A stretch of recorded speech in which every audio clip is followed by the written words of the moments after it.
ইমাম আজম আবু হানিফা রাহমাতুল্লাহি আলাইহির জামানার ঘটনা।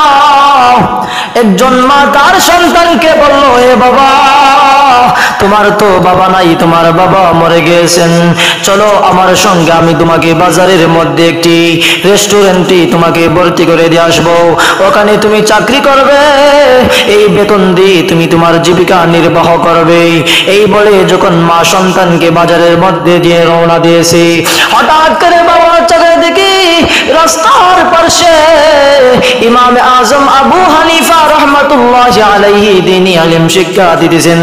আগেকার মাদ্রাসা ছিল গাছের নিচে, রাস্তার পাশে এই ছিল মাদ্রাসা। ইমাম আজম আবু হানিফা রাহমাতুল্লাহি আলাইহি তিনি ছাত্রদেরকে দ্বীনি আলিম শিক্ষা দিতেছিলেন। এমনি সন্তানটি ওই গাছের নিচে ইমাম আজম আবু হানিফা রাহমাতুল্লাহি আলাইহির মাদ্রাসার মধ্যে গিয়ে ভর্তি হয়ে গেল। এমনি তার অন্তরের মধ্যে মাদ্রাসার মধ্যে লেখাপড়া করার আগ্রহ জাগলো। সন্তানটি 1 মাস 2 মাস 3 মাস হয়ে গেল মাদ্রাসার মধ্যে লেখাপড়া করতেছে।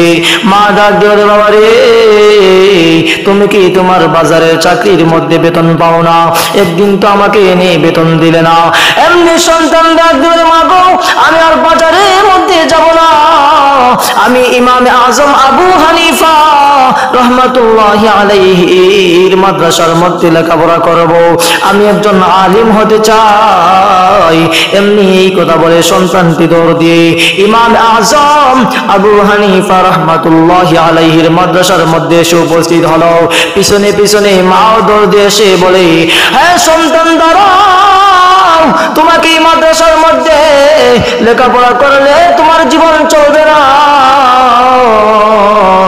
অনাহারে তোমার জীবন চালাতে হবে, না কে তোমাকে মরতে হবে, পরিধানের কাপড় তোমার কপালের মধ্যে জুটবে না, কোনো কিছু থাকবে না, অনাহাসে তোমাকে জীবন চালাতে হবে। এমনি ইমাম আজম আবু হানিফা রাহমাতুল্লাহি আলাইহি ডাক দিয়ে বলেন, মা গো, শুনে রাখো, তোমার এই সন্তান যদি মাদ্রাসার মধ্যে লেখাপড়া করে একজন ইলমওয়ালা আমলওয়ালা আলিম হতে পারে, তাহলে মান আল্লাহ তাকে দুনিয়াতেও সম্মান দিবেন, আখিরাতেও সম্মান দিবেন। তার খাবারের অভাব থাকবে না, পরিধানের অভাব থাকবে না, কোনো কিছুর অভাব থাকবে না, তাকে তার এত সম্মান দেওয়া হবে, এত সম্মান দেওয়া হবে। আল্লাহু আকবার। ঘটনাক্রমে ওই মায়ের সন্তানটি এমন বড় একজন আলিম হয়েছে, যুগ শ্রেষ্ঠ আল্লাহর ওলি হয়ে গেছে। ওনাকে ওই দেশের মধ্যে যত বড় বড় সম্মানী মানুষদেরকে দাওয়াতের খাবারের আয়োজন করা হয়, ওই দাওয়াতের খাবারের আয়োজনের মধ্যে ওই মায়ের সন্তানকে দাওয়াত দেওয়া হয়।